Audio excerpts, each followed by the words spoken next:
Assalamualaikum warahmatullahi wabarakatuh. Selamat sore. Kembali lagi di pertemuan minggu ke-12.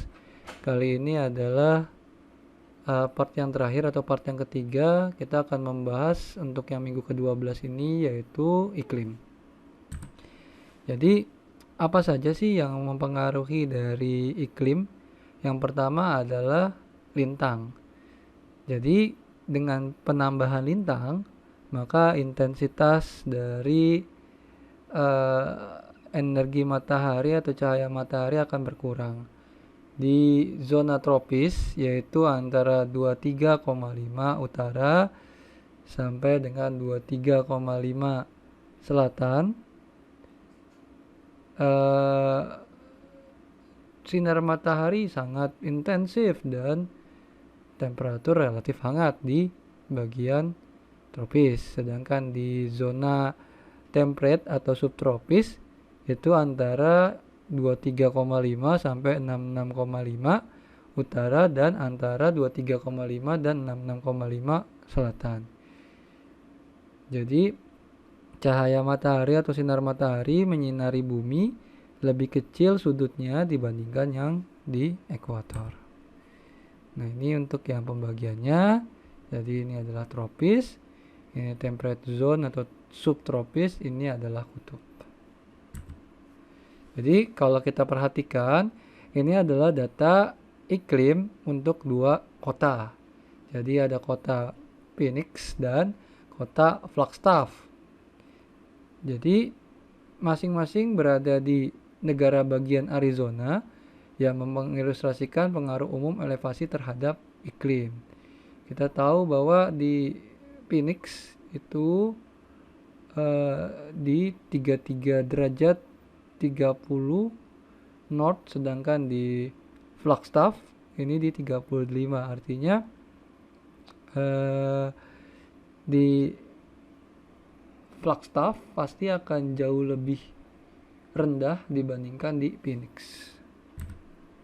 Kemudian faktor yang kedua adalah tadi selain latitude yaitu zona polar tadi, yang berikutnya adalah elevasi, di mana ketika makin tinggi elevasi maka iklimnya akan semakin dingin.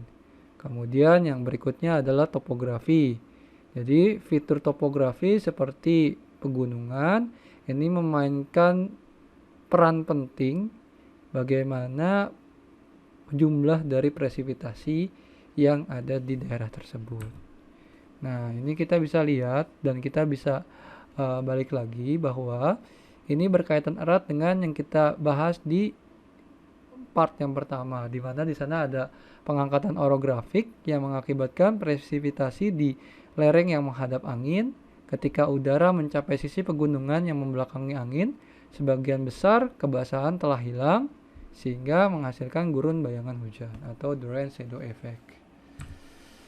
Yang berikutnya adalah tubuh air, di mana sebagian besar tubuh air seperti dari danau ataupun samudra memiliki efek penting terhadap temperatur di area tersebut. Karena temperatur di tubuh air akan meningkatkan atau mempengaruhi dari temperatur yang ada di udara yang ada di atasnya. Yang berikutnya adalah sirkulasi atmosferik. Ingat bahwa angin global atau adalah beberapa faktor lain yang mempengaruhi dari iklim, karena mereka mendistribusikan dari panas dan kebasahan yang ada di bumi. Yang berikutnya adalah vegetasi. Vegetasi dapat mempengaruhi baik itu temperatur maupun presipitasi yang ada di area tersebut. Maka kita mendapatkan adanya sebuah sistem klasifikasi iklim yang kita sebut sebagai Köppen Climate Classification System. The Köppen Climate Classification System ini menggunakan rata-rata bulanan dan nilai rata-rata tahunan dari temperatur dan presipitasi untuk mengklasifikasikan atau mengkategorikan iklim. Jadi ini ada 5 kategori. Jadi yang pertama itu adalah yang bagian hujan tropis. Yang B ini adalah iklim gurun. Yang C ini adalah iklim dekat dengan laut. Kemudian yang D ini adalah yang subtropis atau yang iklim arktik. Sedangkan yang E ini adalah kutub. Oke ya. Jadi pembagiannya seperti ini. Jadi ada yang humid tadi, ada yang dry, ada yang humid middle latitude tadi, ada humid middle latitude severe winter, ada polar dan highland. Indonesia masuk mana? Dia masuk ke hujan tropis, di mana ada bagian yang tropical savanna di Jawa Timur dan Nusa Tenggara. Ya, kita akan coba bahas satu persatu. Yang pertama adalah iklim hujan tropis, di mana di iklim ini selalu ada tidak termasuk musim dingin di sana. Jadi setiap bulan di iklim tersebut temperaturnya selalu di atas 18 derajat. Curah hujan atau presipitasinya mencapai 200 cm per tahun. Kemudian di bagian wet tropical ini akan memiliki temperatur yang lebih tinggi dan presipitasi yang tahunan yang juga lebih tinggi. Ini adalah rainforest atau hutan basah tropis atau hutan hujan tropis yang ada di Malaysia dan Borneo secara keseluruhan. Yang berikutnya ada tropical wet and dry. Jadi ini adalah iklim yang merupakan transisi antara tropis basah dengan subtropis stepanya. Nah, ini contohnya. Jadi ada semacam savana di daerah tropis tersebut. Kemudian ada humid mid latitude climate. Jadi iklim ini memiliki musim dingin yang ringan,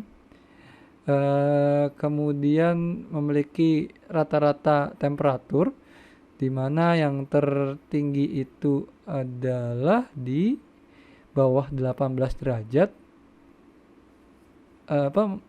di bawah 18 derajat tetapi nggak sampai -3. Iklimnya ini memiliki beberapa musim dingin, jadi temperaturnya itu mungkin bisa di bawah -3 derajat. Yang berikutnya ada humid mid latitude with mid winter, ada yang kita sebut sebagai humid subtropical climate. Jadi ini adalah biasanya terletak di bagian timur dari benua dan dikarakterisasikan dengan hangat atau panas. Kemudian ada musim panasnya dan ada musim dingin yang sejuk. Kemudian juga ada marine west coast climate, di mana ini ditemukan di arah angin di pantai dengan latitude di antara atau lintang di antara 40 derajat sampai 65 derajat dan didominasi oleh massa air maritim. Musim dingin ini ringan dan musim panasnya relatif sejuk. Dan yang terakhir yaitu dry summer tropical climate, yaitu iklim yang berlokasi di bagian barat dari benua di antara 30 derajat sampai 45 derajat lintang. Jadi ini hanya iklim tropis, maksud saya adalah iklim dengan kelembapan dengan adanya presipitasi winter yang maksimum. Nah, ini adalah contoh. Jadi Guangzhou ini adalah tipikal subtropis lembab dengan presipitasinya adalah 165 cm per tahun dengan temperatur range yaitu berkisar di 16 derajat. Jadi antara 16 sampai ya 30 derajat. Kemudian yang berikutnya ada pesisir barat Marin. Ini di lokasinya di Sitka di Alaska. Presipitasinya lebih tinggi dibandingkan Guangzhou, yaitu di 215, tapi range-nya ini hanya 13 derajat, dari 0 derajat sampai 13 derajat. Kemudian yang berikutnya ada subtropis musim panas kering. Jadi di daerah Cape Town. Jadi Cape Town ini masuknya di subtropis, tapi memang di wilayahnya ada di Afrika. Jadi presipitasinya rendah, yaitu 51 cm dengan temperatur range-nya 8 derajat, dari 12 atau mungkin 15 sampai 22 derajat. Yang berikutnya yaitu di humid mid latitude di severe winter, di mana ada iklim subarctic. Ini ditemukan di wilayah utara dari iklim kontinental lembab, dan di bagian selatan di climate atau iklim kutub. Ini dikarakterisasi dengan adanya musim dingin yang dingin dan pendek, kemudian musim panas yang sejuk, kemudian lokasinya ini berada di iklim dengan experience yang memiliki annual temperatur yang jadi antara yang terdingin dengan yang terendahnya itu terdingin dan terpanasnya itu jedanya cukup jauh. Nah, ini contohnya ada di dua daerah, ada di Chicago di Illinois, itu di tipikal kontinental lembab, di mana range-nya itu 26 derajat. Jadi antara minus 2 atau 3 derajat sampai ke 24 derajat. Kemudian ada subarctic di Moose Factory di Ontario dengan presipitasi lebih kering, yaitu 58 cm dengan temperatur range-nya itu bisa sampai 38 derajat Celcius, di mana suhu terendahnya bisa mencapai 20 derajat, minus 20 derajat, dengan yang tertingginya ada di 18 derajat. Kemudian ada iklim kering, di mana iklim tersebut merupakan salah satu yang presipitasinya itu enggak lebih dari kehilangan air ketika evaporasi, karena saking keringnya sehingga sangat jarang hujan di sana.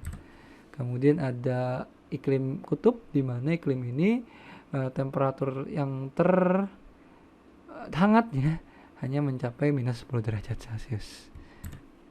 Nah, ini adalah escape di daerah kutub. Kemudian ini adalah iklim dari dataran tinggi. Pada umumnya iklim dataran tinggi ini adalah dingin dan lebih basah dibandingkan di daerah sekitarnya yang memiliki elevasi lebih rendah. Kemudian apalagi yang menyebabkan adanya proses yang bisa mempengaruhi iklim, yaitu ini adalah yang proses secara natural, yaitu adalah erupsi gunung api. Nah, kok bisa erupsi gunung api mempengaruhi dari iklim? Karena yang namanya erupsi gunung api, dia bisa menghasilkan yang kita sebut sebagai tephra atau hasil produk gunung api yang bisa menutupi cahaya atau sinar matahari masuk ke permukaan. Pernah kejadian di tahun 1815 ketika Gunung Tambora meletus, itu disebut sebagai tahun tanpa musim panas. Kenapa? Karena abu vulkanik dari Tambora itu menutupi matahari yang ada pada saat itu, sehingga itu menyebabkan Napoleon itu mengalami kekalahan perang di Rusia. Jadi pada saat itu Napoleon sedang lagi jaya-jayanya, dari masa jaya-jayanya, berusaha untuk menaklukkan Rusia pada saat itu. Tapi ternyata Tambora merusak itu semua karena membuat musim dinginnya jauh lebih panjang dari yang seharusnya. Sehingga pasukan Napoleon kehabisan bekal di sana dan bisa ditaklukkan dengan mudah oleh pasukan Rusia. Yang berikutnya karena tidak adanya musim panas, maka di tahun 1815 kuda tidak dapat dipakai. Kenapa? Karena musim salju lebih panjang dari biasanya dan kaki kuda tidak bisa melewati dari es yang membeku. Maka oleh seorang, saya lupa namanya, baron siapa gitu, akhirnya dia menciptakan sebuah kendaraan yang memiliki roda yang dapat bisa menempuh perjalanan walau dengan keadaan seperti itu, yaitu yang kita kenal sekarang sebagai sepeda. Yang berikutnya adalah sirkulasi samudra, di mana sirkulasi samudra ini akan menyebabkan adanya fluktuasi iklim pada waktu singkat. Ini adalah erupsi di Gunung Pinatubo di Filipina. Dan ini adalah efek dari El Nino. Salah satunya adalah banjir. Kemudian apalagi yang bisa menyebabkan perubahan iklim, yaitu adanya aktivitas matahari, di mana ketika matahari menjadi lebih aktif atau lebih panjang akan menyebabkan periode yang lebih hangat di bagian utara. Yang berikutnya adalah pergerakan bumi, yaitu efek geografik akan menyebabkan daratan di bumi dan tubuh air akan membuat perubahan iklim di sana. Nah, ini yang karena pengaruh tadi adalah pengaruh secara alamiah. Tapi ada juga yang pengaruhnya akibat dari manusia. Contohnya apa? Yaitu contohnya adalah efek rumah kaca yang disebabkan karena terkumpulnya CO2 yang berlebih di bagian atmosfer kita. Nah, ini salah satunya dulu karena disebabkan oleh CFC atau